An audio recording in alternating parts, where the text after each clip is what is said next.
दीर्घायु भव। इस समय लंका संकट में आ गई है, इसीलिए तुम्हें असमय में ही जगाया गया है, क्योंकि हम सबकी आशा अब केवल तुम पर ही केंद्रित है। जाओ कुंभकर्ण, जाओ। भैया, मुझे आशीर्वाद दीजिए। भातृ प्रेम में सब कुछ जानने के बाद भी कुंभकर्ण जा पहुंचा श्री रामचंद्र से युद्ध करने।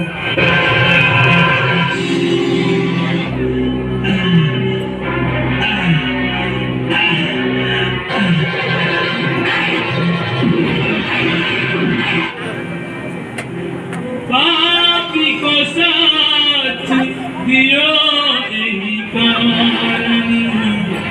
हार गयो निर्दोष विजय। कुंभकर्ण की मृत्यु के बाद मेघनाद ने निर्णय लिया कि अब वो युद्ध भूमि में जाएगा। आज केवल लंकेश्वर की ही नहीं, पूरी लंका की प्रतिष्ठा दांव पर लगी है। सारी असुर जाति की हान का सवाल है और उसे बचाने के लिए आप और मैं केवल दो ही बचे हैं और हम दोनों में से किसी एक को जाना है। पिताश्री, लंका की प्रतिष्ठा पर अपने प्राणों की आहुति देकर जो चले गए, उन्हें मैं लौटा कर तो नहीं ला सकता, परंतु विश्वास कीजिए, उनकी मौत ने मेरे मन में प्रतिशोध, प्रतिहिंसा की ज्वाला और भड़का दी है। राम का मस्तक, लक्ष्मण का वक्षस्थल, सुग्रीव, अंगद, हनुमान के प्राण लेने के लिए मेरे अस्त्र शस्त्र उतावले हो रहे हैं। आज्ञा दीजिए, आशीर्वाद दीजिए पिताश्री। जाओ तात, युद्ध पताका फहराते हुए लौट कर आओ। यही होगा, यही होना निश्चित है महाराज। युद्ध भूमि में शुरू हुआ मेघनाद और लक्ष्मण जी का युद्ध।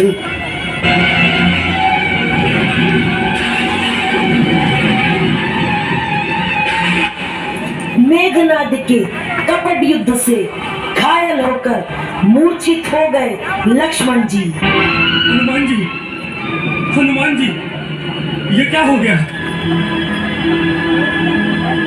हनुमान जी, वीरवर लक्ष्मण को ये क्या हो गया? अनर्थ हो गया सुग्रीव महाराज, अनर्थ हो गया।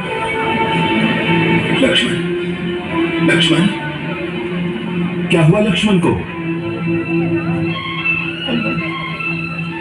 मेरा लक्ष्मण जो सदा मेरे सम्मुख आने पर खड़ा हो जाता है, वही आज मेरे सामने नैन मूंदे पड़ा है।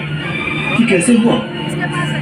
प्रभु, धरणीधर जब धरती पर गिरे, सूर्य चंद्र की गति थम गई। परंतु क्यों? किस कारण?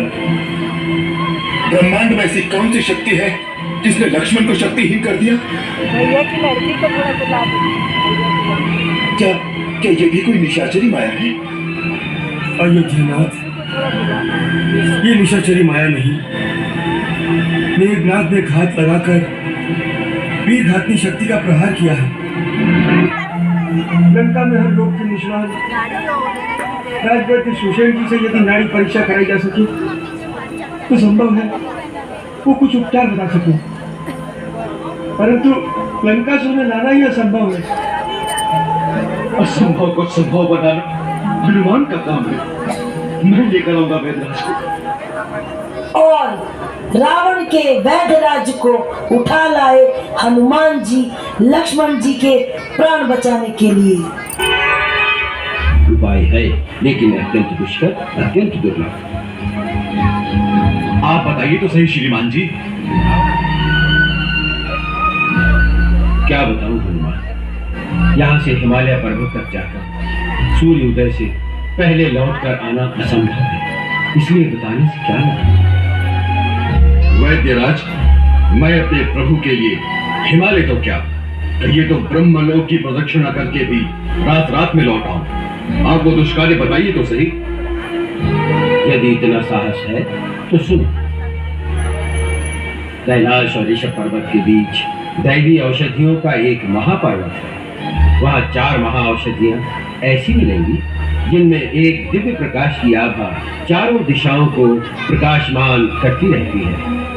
मृत संजीवनी, जो यदि समय पर मिल जाए तो मृतक को जिला सकती है। इसी दिव्य औषधि की इस समय आवश्यकता है, परंतु लक्ष्मण के पास केवल एक रात का समय है, इसलिए यह कार्य सूर्य उदय से पहले हो जाना चाहिए, तभी इस उपचार का लाभ हो सकता है, अन्यथा लक्ष्मण के प्राण बचाना असंभव है। हनुमान, कैसे पृथ्वी के दूसरे छोर से आएगी वो बूटी एक रात में?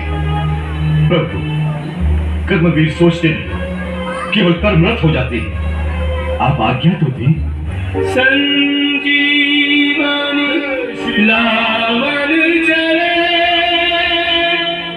कभी कह जय श्री राम। संजीवनी है कौन सी, कैसे हो पहचान, पर्वत ही तब हाथ में उठा लियो हनुमान।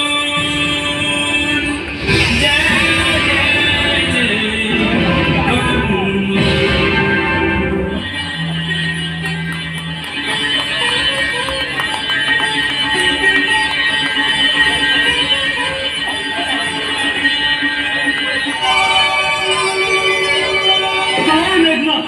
कौन है वो मायावी?